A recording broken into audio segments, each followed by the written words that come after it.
Bonjour à tous et bienvenue donc à ce second webinaire Life Nature Adapt. Donc, ce webinaire fait partie d'un cycle dans le cadre du projet qui a lieu donc tous les premiers jeudis de chaque mois à 11 h sur ce même lien Zoom. Donc, pour rapide rappel du projet, c'est un projet qui vise à intégrer les enjeux du changement climatique dans la gestion des espaces naturels et à développer une communauté d'experts et d'acteurs donc, sur ce thème.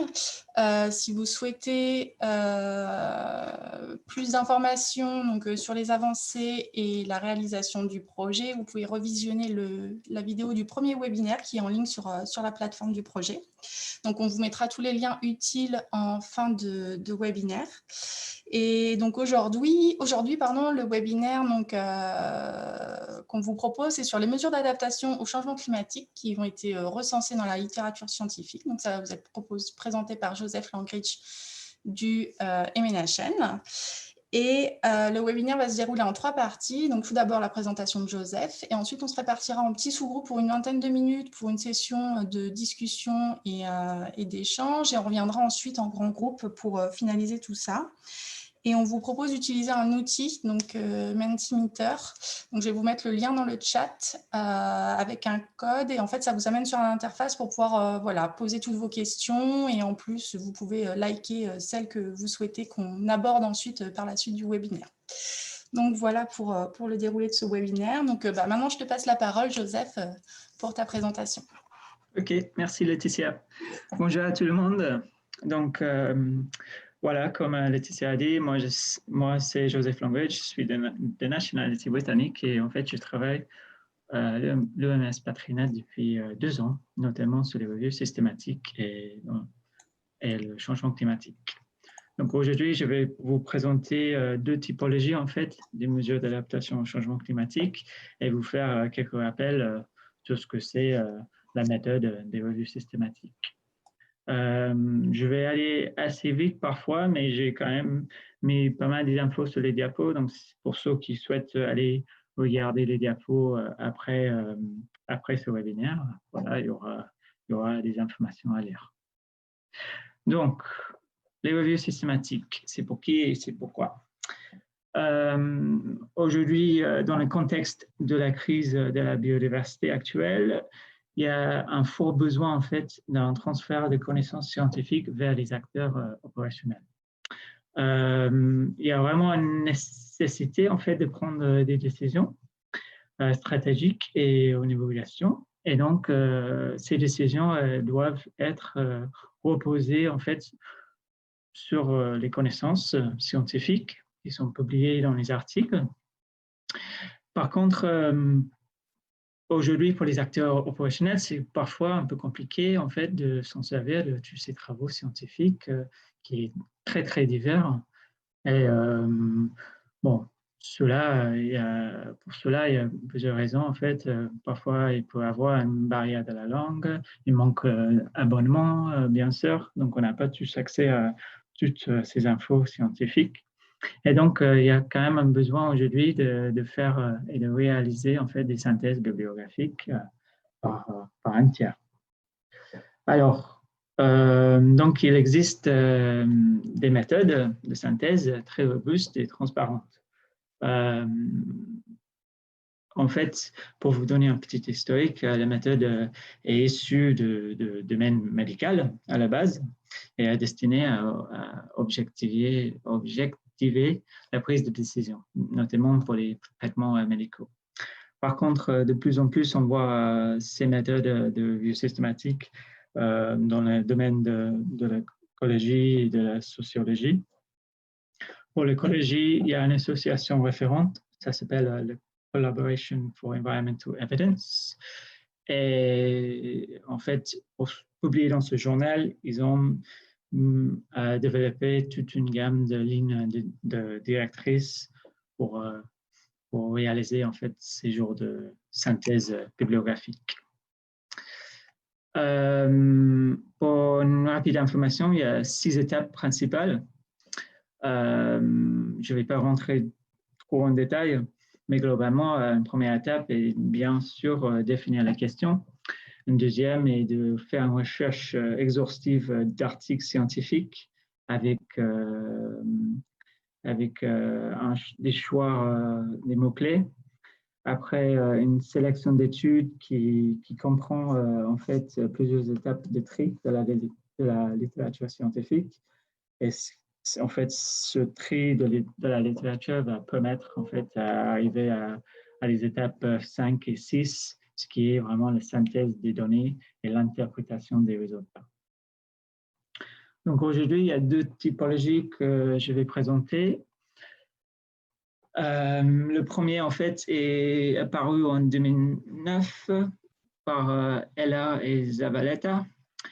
Et un deuxième est apparu récemment, en 2019, par Robert et al. Ces deux articles, en fait, ont tout à fait suivi les méthodes des revues systématiques pour justement proposer toute une gamme de mesures d'adaptation au changement climatique.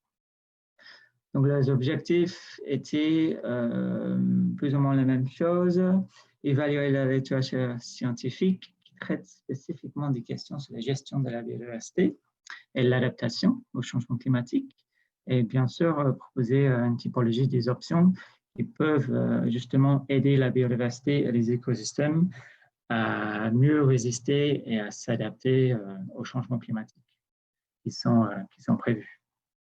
Donc, on voit les mêmes étapes. Ils ont suivi globalement le même schéma. Donc, ils ont voulu en fait savoir quelles sont les mesures d'adaptation proposées aujourd'hui dans la littérature scientifique. Ils ont fait toute une recherche exhaustive de mesures possibles citées dans les articles. Pour cela, il a fallu choisir plusieurs mots-clés associés, en fait, toutes synonymes, en fait, associés au changement climatique et à la biodiversité. Une sélection d'études, donc à la fin des phases de tri, voilà, on voit pas mal des articles sélectionnés. Une extraction des mesures, donc il y a plusieurs recommandations en fait synthétisées. Et à la fin, voilà, ils ont tous les deux proposé une typologie en fait des mesures d'adaptation au changement climatique.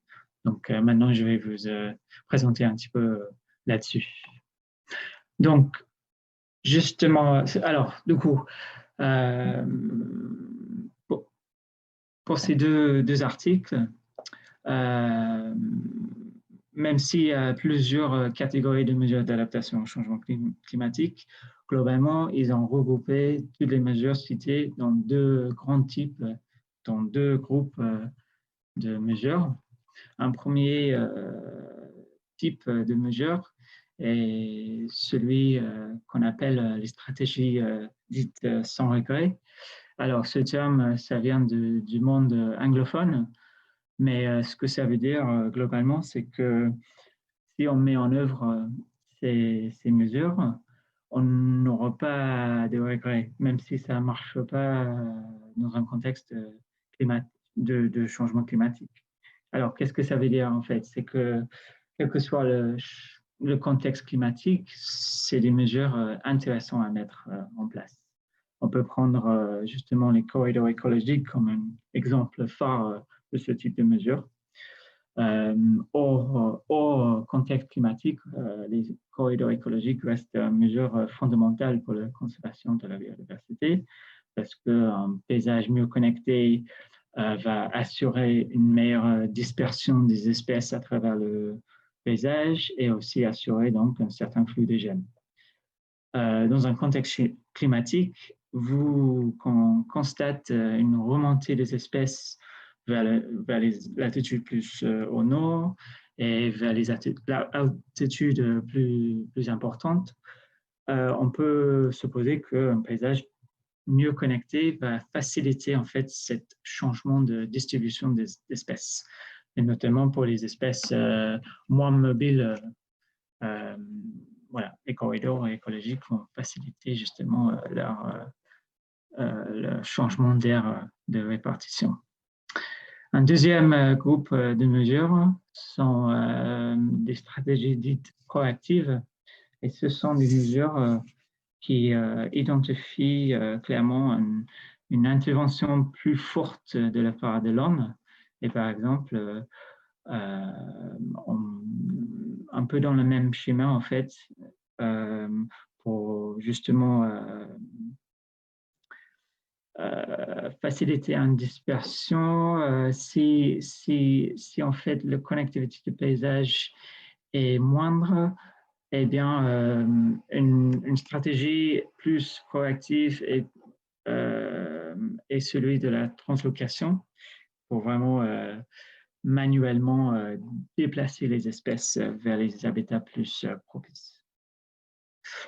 Donc, quelques résultats de l'étude de Ella Zavaleta. On voit qu'en fait, dans la typologie, ils ont synthétisé quasiment 400 recommandations d'une mesure sans regret et un petit peu moins pour les stratégies dites proactives. Voilà. Concernant l'étude de Probert et al., ils ont gardé justement ce même schéma, donc des mesures sans regret versus des mesures proactives, mais ils ont voulu ajouter deux dimensions.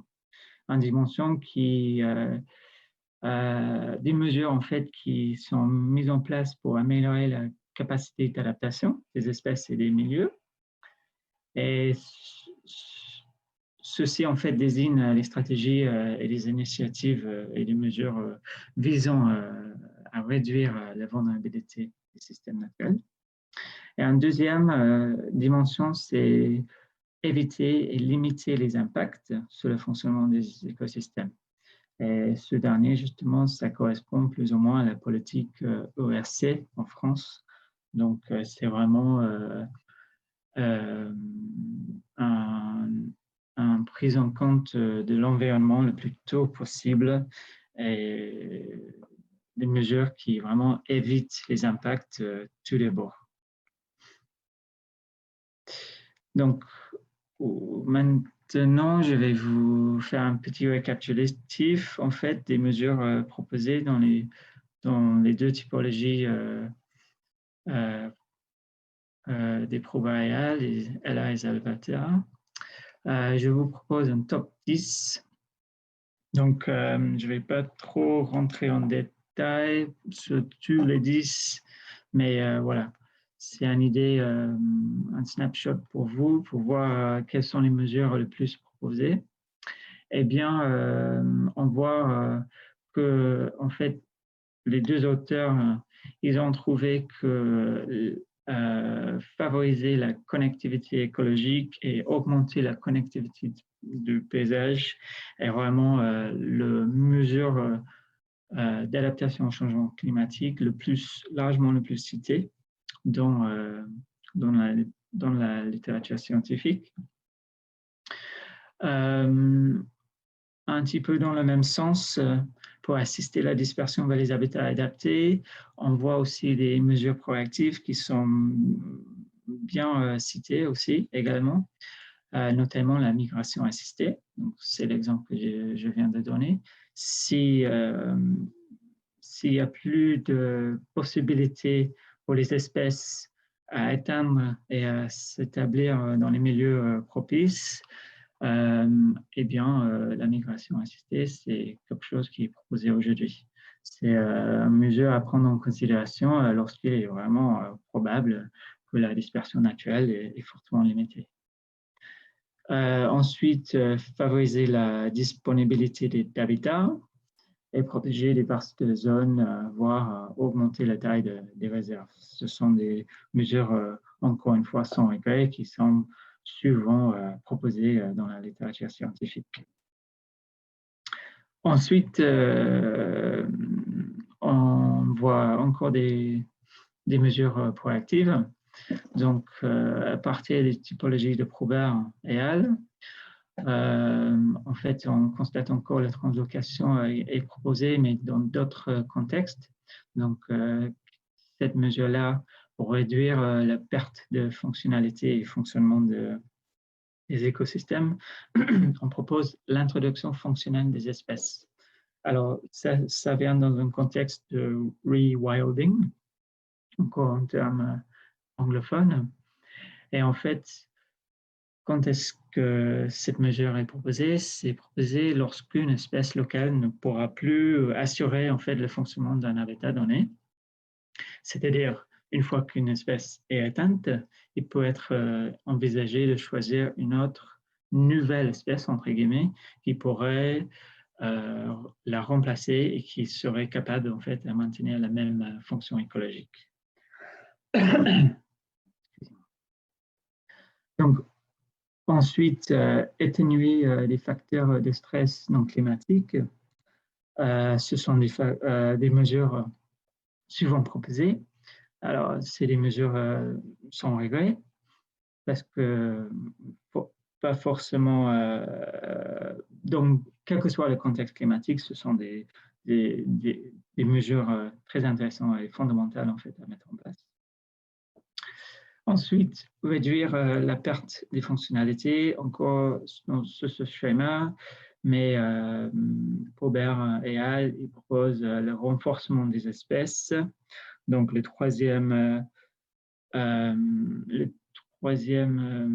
type de translocation, si vous voulez, eh bien, cette mesure est proposée quand une espèce locale est en fort déclin et que ça sera intéressant en fait de renforcer cette même espèce pour la rendre plus résiliente au changement climatique.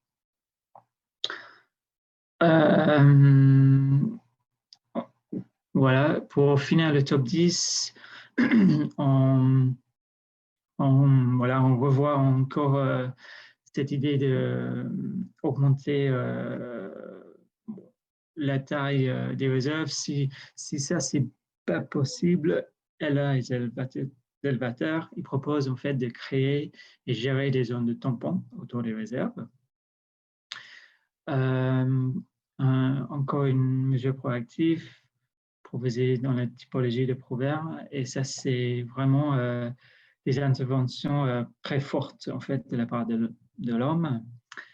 Et ça comprend tout ce qui est la gestion des changements par l'ingénierie écologique. Alors, ces mesures, en fait, sont plutôt proposées dans un contexte de dernier recours, entre guillemets. Donc, il s'agit vraiment des mesures plus urgentes, intensives à mettre en place lorsque les mesures sont vraiment plus considérées efficaces. Alors, un exemple donné par Capone et al. Est de construire des structures d'ombrage artificielles pour réduire les températures locales. Alors, cette mesure-là est donnée dans un contexte de milieu aquatique. Si c'est plus possible de reboiser les bords de cours d'eau, ils ont carrément proposé comme mesure de construire des structures artificielles qui peuvent éventuellement réduire les températures locales de l'eau. Il y a plusieurs espèces en fait de poissons qui sont très très sensibles à une augmentation de température. Et finalement, pour finir le top 10, on voit toute une gamme en fait de mesures proposées pour justement limiter ou éviter des facteurs de stress non climatiques, comme par exemple le contrôle d'espèces exotiques. Donc, l'idée pour cette mesure est vraiment de limiter tout autre stress que climatique sur les espèces présentes dans le milieu. Donc, pour récapituler, pour faire une synthèse justement de ces top 10, on voit largement que les mesures sans regret sont les plus citées aujourd'hui dans la littérature scientifique. Néanmoins, les mesures proactives sont quand même proposées, parmi les proactifs, voilà, comme on a vu, c'est la translocation qui est largement le plus citée. Et parmi les sans regrets, on constate vraiment une forte appel en fait pour favoriser la connectivité de paysage. Donc il y a de plus en plus des écologistes qui préconisent justement ce dernier. Donc quelques points de conclusion, quelques take-home messages. Voilà, comme je disais, les mesures de sans regret sont largement les mesures les plus citées dans la littérature scientifique aujourd'hui. Donc, il y a 3 fois plus de réflexions sur ces types de mesures. Néanmoins, pour les mesures proactives, ça devient de plus en plus importante dans le contexte de changement climatique. Et c'est notamment la translocation qui est la mesure la plus citée dans toutes ses formes, justement, le renforcement, la réintroduction et même la migration assistée qui est justement l'intervention le plus, comment dire, urgente, l'intervention qui demande une intervention en fait le plus forte de la part de l'homme. Et en dernier, en fait, ce qui est intéressant à garder en tête, c'est que même si toutes ces mesures sont proposées aujourd'hui dans la littérature scientifique, il y a quand même une bonne moitié, quasiment la moitié des mesures qui sont fondées sur la théorie. Et qu'est-ce que ça veut dire? En fait, ça veut dire qu'ils sont globalement basés sur la dire d'experts, sauf que les dires d'experts sont publiés dans les articles scientifiques, donc ils sont examinés par les pairs. Donc ça veut dire que même si ça reste des dires d'experts, il y a quand même une communauté scientifique qui sont d'accord là-dessus. Donc il y a un tiers qui sont basés sur la simulation et la modélisation. Par contre, seulement 9% des propositions dans la typologie, dans ces typologies, en fait, s'appuient explicitement sur les données de terrain. Donc, voilà. Donc, ça, c'est quelques 3 points pour conclure cette présentation. Donc, je vous remercie pour votre attention. J'espère que ça va stimuler des échanges plus tard. À tout de suite dans les sous-groupes. Oui, merci beaucoup Joseph pour, je pense, une présentation qui va effectivement beaucoup stimuler les échanges. Donc, je vous propose qu'on passe tout de suite dans les sous-groupes. Voilà, donc Joseph, à toi la parole. À toi la parole. Est-ce que quelqu'un souhaite revenir un peu sur un point particulier des échanges qu'il a eu ou une question en particulier? Et je vais vous afficher donc un peu le résultat. Alors, attendez, je partage mon écran. Hop, le résultat, voilà, du vote. Donc, la question qui a eu le plus de retours, c'est de développer les mesures qui étaient issues des données de terrain, les 9% qui étaient mentionnés en conclusion. Est-ce que tu aurais des infos sur les types de mesures, les résultats et sur quelle partie du monde ça concerne? Alors, comme ça, j'ai pas de réponse précise, j'ai pas des études en tête exactement, mais en fait, si c'est souvent en fait des corridors qui sont vraiment les mesures qui sont comment dire, qui sont testables, entre guillemets, sur le terrain. Donc, même pas forcément dans un contexte climatique, il y a plusieurs études qui sont menées sur le terrain qui mettent en évidence leur efficacité. Donc, il y a souvent, voilà, c'est souvent cette mesure-là, en fait, qui est vraiment confirmée par les études sur le terrain. Après, ça reste théorique, entre guillemets, que cette même mesure marchera aussi dans un contexte de changement climatique.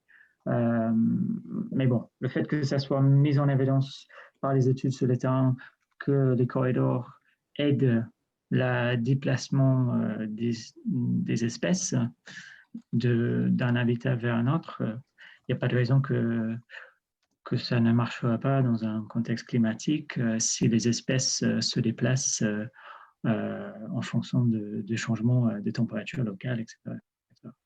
Donc, souvent, c'est ces types de mesures qui sont testées sur le terrain et ensuite, on suppose que ça marchera dans l'avenir et dans un contexte de changement climatique. Voilà. Il y a aussi un peu la translocation qui est aussi, qui rentre un peu dans ces 9%, mais voilà, donc pour des études où on expérimente à déplacer des espèces, on va faire des suivis sur le terrain après avoir transloqué des individus pour voir s'il y a des changements sur la viabilité de ces individus transloqués ou s'il y a des changements au niveau d'utilisation des espaces, etc. Donc, voilà, c'est juste ce type de mesures qui sont souvent réalisées sur le terrain, mais après, il n'y en a pas beaucoup. Voilà. Je ne sais pas si j'espère que ça si je peux réagir, c'est Romain. Juste, peut-être qu'il faudra préciser, mais je ne sais pas si tu as la réponse et je ne sais même pas si dans la publication elle-même c'est noté. Est-ce que quand on dit repose sur des données de terrain, c'est de quoi on parle exactement? Parce que peut-être qu'en gros, par exemple, si tu dis que la translocation, ça rentre là-dedans, pour le coup, ça m'étonne parce qu'il n'y a pas vraiment de translocation qui ont été faites par rapport au changement climatique. Donc peut-être ça veut juste dire qu'en gros, c'est des techniques qui ont déjà été appliquées. Donc sur le plan technique, on sait réintroduire une espèce. Par contre, il ne faut pas le comprendre dans le sens où en fait, la translocation par rapport au changement climatique, ça a été déjà démontré, etc. Parce que ça, pour le coup, pour le fait d'avoir fait la revue sur la translocation, on sait que ce n'est pas le cas. Donc je ne sais pas, est-ce que tu peux préciser par ce qu'entendent les auteurs quand ils disent s'appuie sur des données de terrain, ou je ne sais pas si tu ne sais pas, peut-être qu'on regardera plus tard dans la publication. Hein, mais...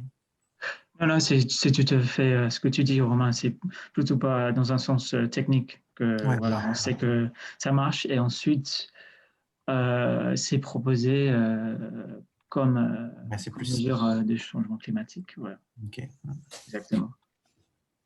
Peut-être Romain ou Joseph, justement, vous pouvez préciser que les 3 mesures là sur lesquelles vous travaillez, je pense que c'était vraiment en lien avec la présentation et puis aussi avec les questions et les échanges, donc ça peut valoir le coup de le dire.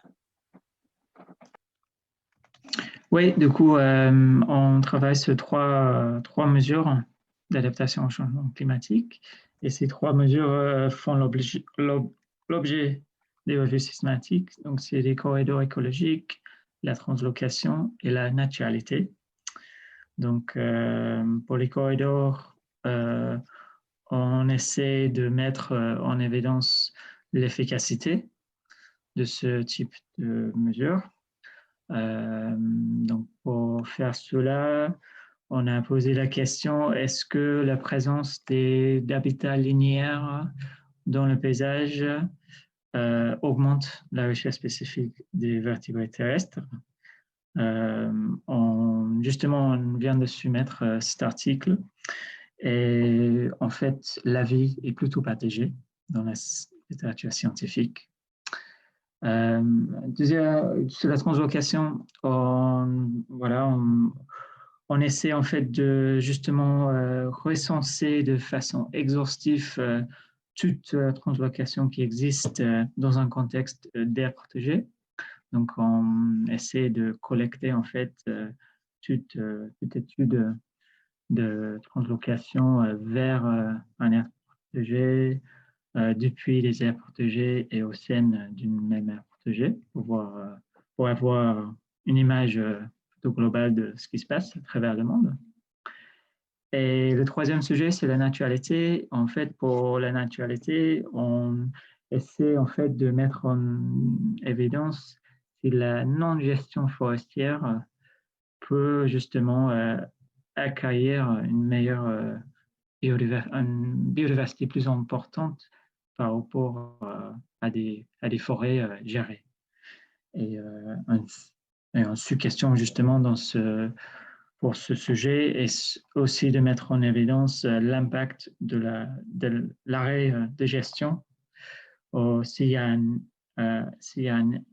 un effet temporel en fait, donc depuis la date, depuis la dernière intervention forestière, est-ce que plus le patent est importante, est-ce qu'il n'y a pas plus de biodiversité dans les forêts non gérées?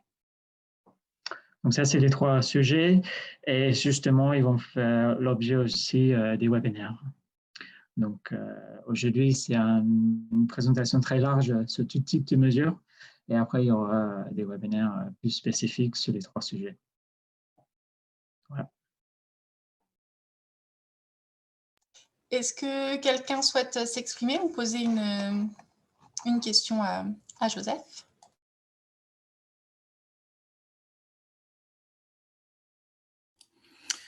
En tout cas, je trouve qu'il y a une question là un peu globale justement par rapport à cette présentation d'aujourd'hui, qui est la dichotomie sans regret ou proactive, dont on en a parlé justement dans notre atelier. Donc, je ne sais pas si voilà, il y a d'autres personnes qui ont envie de réagir un peu là-dessus. Est-ce que ça a été un sujet dans vos ateliers? Est-ce que globalement, ça parle aux gens? Voilà.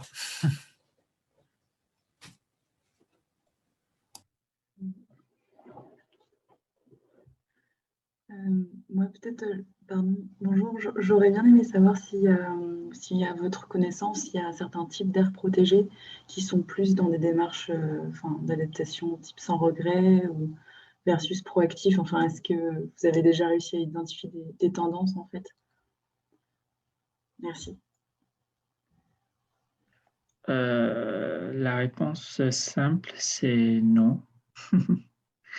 Parce que, en fait, c'est justement ce que j'ai précisé dans mon atelier, c'est que les mesures que j'ai présentées tout à l'heure sont vraiment des mesures très globales, en fait. Ce n'est pas forcément des mesures à proposer pour les aires protégées.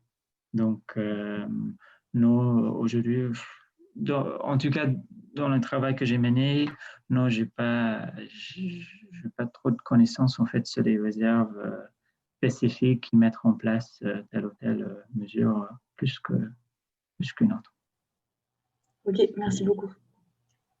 Peut-être ce qu'on peut dire, enfin en tout cas de ce qu'on voit de façon générale sur les réflexions, c'est que en fait ça dépend, enfin souvent c'est un mix et ça dépend des enjeux et de ce qu'on cherche à aider à adapter. Mais en fait sur une mer protégée, on peut avoir à la fois de la translocation et du travail sur des corridors et en fait souvent c'est pas une stratégie unique vu qu'on a plusieurs enjeux souvent. Enfin, en tout cas, c'est ce qu'on voit en tout cas dans les réflexions, les premières réflexions qu'on a eues, ce qu'on a discuté avec les sites, les quelques expériences qui existent déjà. Enfin, c'est pas une revue scientifique que je livre, mais c'est plus voilà ma perception de ce que j'ai vu. Et Romain, pour répondre à ta question, ouais, nous aussi, on a discuté un peu de cette dichotomie entre l'interventionnisme et voilà, le sans regret. Et je rebondis un peu sur la question aussi, enfin, c'est plus une remarque là, qui arrivait en 2e position, parce que l'idée de voter, c'était aussi qu'on parle de ce qui remontait. Et le rewilding, ouais, c'est vrai que moi aussi, ça m'a posé question, l'exemple que tu as donné, Joseph, en disant, bon, ben, enfin, pour moi, rewilding, c'est vrai que ça n'évoque pas forcément le fait au contraire, d'être hyper interventionniste et de finalement mettre une espèce à la place d'une autre. Et ça pose vraiment question en termes de vision de la gestion et du rôle du gestionnaire. Et ne va-t-on pas jouer aux apprentis sorciers comme on l'a déjà fait? C'est vrai que ça pose question. Alors moi aussi, je voulais avoir un peu l'avis des gens là, qui ont mis cette remarque et un peu les résultats des débats s'il y a eu là-dessus. Oui, si vous m'entendez, à Alix, je suis conservatrice d'une réserve dans les Vosges. C'est moi qui ai posé la question. Enfin, c'était plus parce que voilà, moi j'ai travaillé un peu en Australie, je regarde ce qui se fait dans les terres australes, tout ça. Enfin, jusqu'ici, ouais, c'était vraiment cette formule-là. Je trouve qu'on a beaucoup joué aux apprentis sorciers des fois en essayant comme ça l'introduction d'espèces. Du coup, j'étais vraiment très très curieuse de savoir si là, il y avait d'autres idées et que c'était des idées qui avaient peut-être potentiellement plus de chances de fonctionner ou pas. Et puis ça revient à ce qu'on disait, c'est qu'à la fois là, après je pense que c'est ça, hein, en ce moment on teste un peu tout, tous azimuts, c'est bien ce que nous a présenté Joseph et merci. Mais voilà, entre naturalité et remplacement d'espèces, pour moi on est aux deux extrêmes d'une échelle, quoi. Donc voilà, c'était très questionnant et c'est vrai que si là-dessus il y a t'as des exemples un peu plus précis, Joseph, j'étais très curieuse, ouais, de savoir, qui faisait ça et où. Oui, du coup, comment répondre?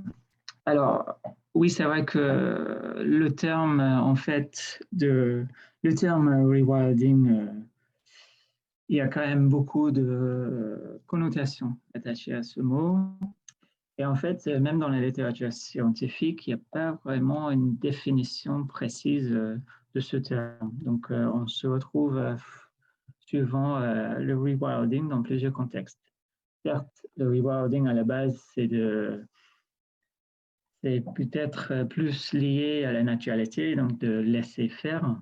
Je le voyais plutôt comme ça aussi, oui, cette notion de réensauvagement ou laisser revenir enfin favoriser le retour des grands prédateurs, par exemple, voilà, ouais, des choses comme ça, quoi.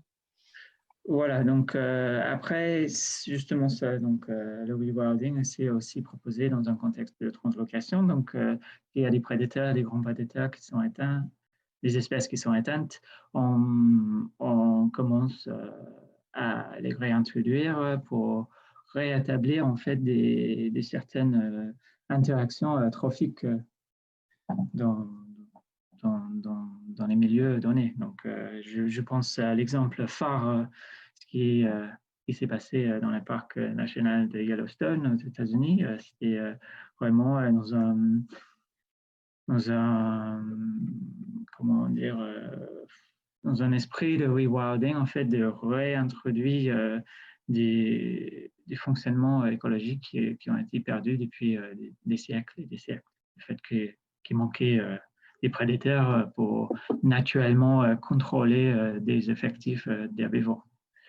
Après, c'est vrai que c'est plus récent, en fait, que l'on parle des remplacements écologiques sous le chapeau de tout ce qui est rewilding, mais ça existe quand même dans la littérature scientifique. On parle de plus en plus en fait dans ce sens-là et qu'on préfère entre guillemets d'inclure tout ce qui est réintroduction d'une espèce peut-être non locale pour remplacer justement un fonctionnement écologique qui est perdu.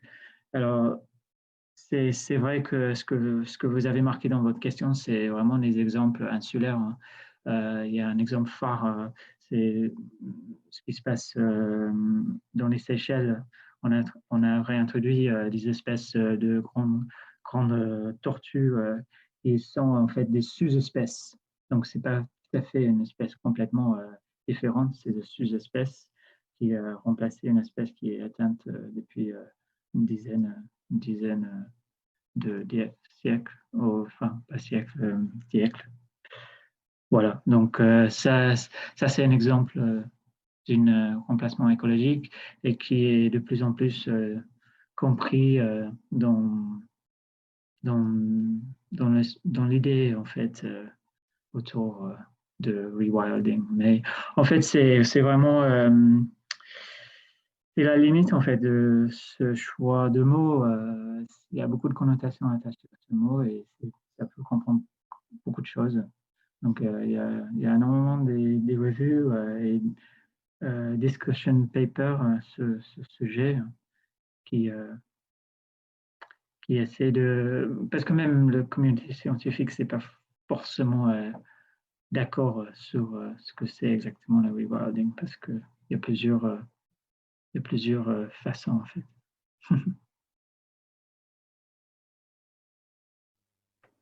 Bon, je ne sais pas si ça répond à votre question. Mais... Si, merci. C'est chouette parce que, ouais. Si, c'est très bien. Merci beaucoup. Excusez-moi, Iris Vera, donc je travaille sur des sites Natura 2000 et la réserve naturelle régionale des Gorges d'Alus dans les Alpes du Sud. Je voulais juste donner un petit peu une réflexion qui est ressortie à la fin de nos échanges dans notre groupe. On voit que on touche à des questions d'éthique aussi. Là, on vient d'en parler, et aussi de vision, de philosophie qu'on peut avoir dans notre travail de gestionnaire. La gestion qui peut être interventionniste. Donc, ce qui est ressorti à la fin aussi et qui nous semble intéressant d'aborder, c'est l'acceptation aussi, l'acceptation du changement. Et donc, voilà, y a d'autres mesures qui sont plus dans la libre évolution, la naturalité, etc. Mais voilà, je pense que c'est quelque chose qui est important à avoir en tête en tant que gestionnaire, en tant que chercheur, et aussi dans notre sensibilisation vers les acteurs du territoire et le grand public.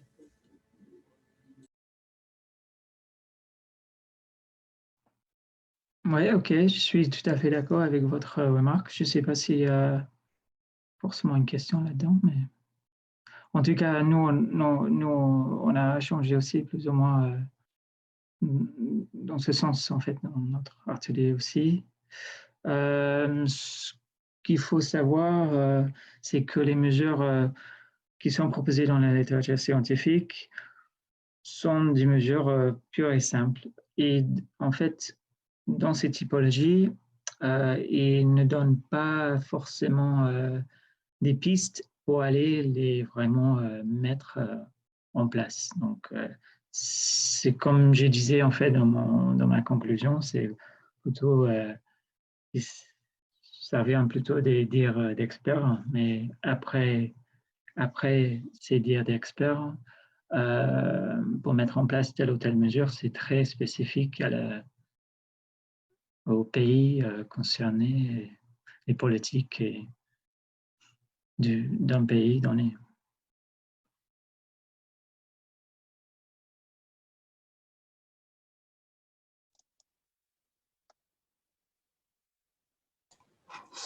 Est-ce qu'il y a une toute dernière petite question? Il nous reste 1 minute ou 2 avant de clôturer le webinaire, si quelqu'un veut intervenir. Donc, un peu le mot de la fin, peut-être? Je sais pas.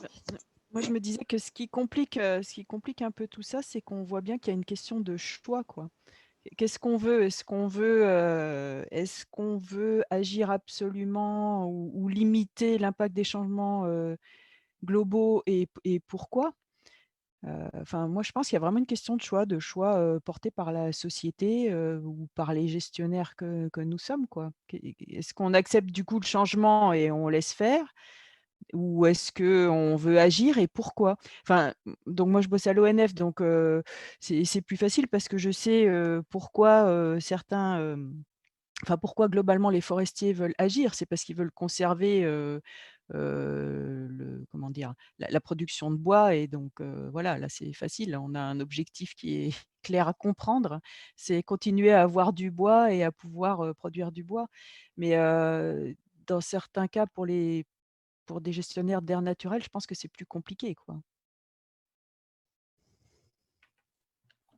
Oui, si je peux intervenir, encore Alix Grezat dans les Vosges. Nous, on est en cours de révision des plans de gestion, par exemple, et ce qui a été intéressant, pour répondre à ta question, ça a été de voir les changements dans le positionnement des membres du CSRPN qui nous ont donné, en fait, des lignes très claires là-dessus, sur observer et laisser faire. C'est-à-dire que moi, quand j'ai rencontré, par exemple, mes rapporteurs CSRPN, en plus maintenant, avec la nouvelle méthode, comme je disais, on travaille sur le climat, on passe sur des plans de gestion à 10 ans au lieu de 5. Et la demande, le cadre, le positionnement éthique aussi, comme on était en train de dire, ça a été ça. Ça a été de dire, 1, on est dans des zones sensibles parce que moyenne montagne. 2, le point de bascule est pas loin. mais peut-être on n'y est pas encore. Donc, il faut observer. Et après, c'était de dire le changement est inévitable, mais on se contente de l'observer en laissant les choses se faire. C'est pour ça que je questionnais là justement autant Joseph sur ce réensauvagement. C'est que voilà, nous, on est effectivement sur des concepts plutôt naturalité, observation, mais voilà, pas d'introduction d'espèces précipitées, que ce soit animale ou végétale. Mais par contre, moi, j'ai trouvé ça très intéressant. En 10 ans de carrière, c'est mon 2e plan de gestion, d'avoir vu en fait la communauté scientifique qui m'appuie évoluer et se positionner, quoi. Très bien. Je vais juste rebondir du coup sur la première remarque. La difficulté en fait de faire des choix, c'est voilà, c'est clair, c'est très difficile en fait de faire des choix. C'est justement pour cela que les 2 typologies proposent ce coupage en fait des mesures dites sans regret. C'est un mot qui peut-être est pas si parlant que ça pour les francophones, mais en tout cas, c'est justement ce que vous avez remarqué, quand le choix est très compliqué à prendre, qu'est-ce qu'on fait? Alors justement, toute cette gamme de mesures dites sans regret, c'est justement là proposée pour ces situations-là.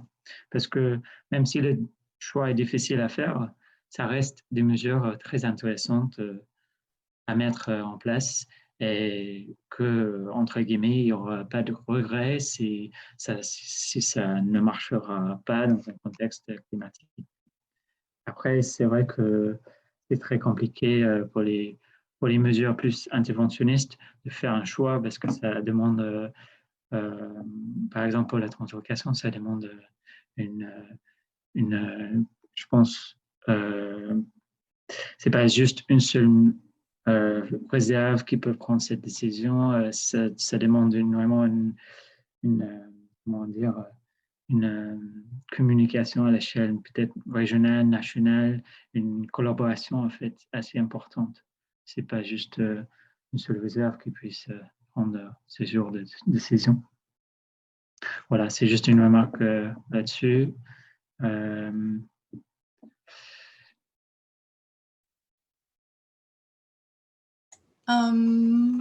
Du coup, est-ce que tout le monde est satisfait ou il y a vraiment une question là, ça serait vraiment l'ultime question existentielle sur le sujet. Sinon, je vous propose... Oui, Jean-Baptiste, tu voulais... J'aimerais juste réagir à la remarque de Fanny que je vois à droite sur l'avenir climatique incertain. Si jamais dans Le Monde cette semaine, il y a eu la toute nouvelle modélisation française qui est sortie et qui est cartographiée. Alors il y a beaucoup d'incertitudes, mais on avance quand même sur la connaissance dans les territoires. Et voilà, donc il y a les données au niveau mondial, mais ça s'affine au niveau national. DREAS a été mis à jour, donc voilà. C'était juste pour compléter. Pas de souci, merci. Oui. J'ai cru que quelqu'un avait parlé. Du coup, je vous propose si ça convient à tout le monde, je vous propose qu'on clôture ce webinaire. Donc, merci à Joseph pour sa présentation. Merci à vous pour tous ces échanges vraiment riches, je pense. Et je pense qu'on pourrait en dire encore beaucoup plus. Du coup, on vous invite à retrouver toutes les questions auxquelles il n'y a pas encore eu de réponse, les liens, etc. Et le diaporama également de Joseph et la vidéo l'enregistrement de ce webinaire qui sera bientôt mis en ligne donc, sur la plateforme. Donc, le lien a été mis dans le chat donc, à plusieurs reprises par Sandra, pardon, excuse-moi. Et puis, on vous invite aussi au prochain webinaire qui aura lieu le 4 mars à 11 h, donc sur les mesures d'adaptation, donc avec un zoom sur les corridors écologiques à l'échelle locale, qui sera donc, si je ne me trompe pas, à nouveau présenté par Joseph. Et vous pouvez également vous inscrire donc, à la newsletter du projet, donc la newsletter Nature Adapt, et bien sûr vous inscrire sur la plateforme. Donc voilà, merci à tous.